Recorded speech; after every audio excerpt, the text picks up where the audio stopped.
Hello mga sisi, flex ko lang sa inyo kung paano ako gumawa ng round trellis para sa aking Hoya heart. Gumamit ako ng coco fiber, tire wire, abaca thread, and nylon wire para support doon sa coco fiber. Gumamit pala ako ng pambutas para butasan doon sa side at doon ko ikakabit yung round pole ko. Ito na mga sisi kung paano ko siya ginawa. Binalot ko ang tire wire sa coco fiber, tapos tinalian ko siya to support. Ayan. Madali lang naman gawin. Kung meron kayong mga material sa bahay, wag na kayo bumili. Pwede namang mag-DIY. Ayan na mga sisi, done na. Ayan, di ba ang ganda?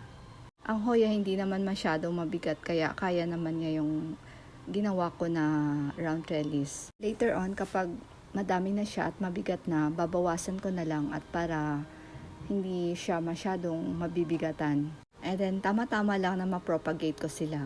For propagation pala, pwede siyang single leaf lang. But be sure na meron dapat siyang root para mag-thrive siya. What I like sa Hoya ay less maintenance sila. And the flower pala niya ay waxy. And kumpol-kumpol na parang mga mala-stars ang shapes. Ayan. Other name pala nito ay Hoya Sweetheart or Hoya Valentine's. Normally during Valentine's Day, yung ginagamit na binibigay as gift. Sa soil pala niya, use loose soil, well draining potting mix. I use charcoal, wood barks, and coco chunks. Ayan na siya, di ba maganda siya, tingnan. Madali lang naman sila alagaan. Madali lang naman sila alagaan. Slow growing ang Hoya. At pag nag-bloom sila, napakaganda ng mga flowers nila.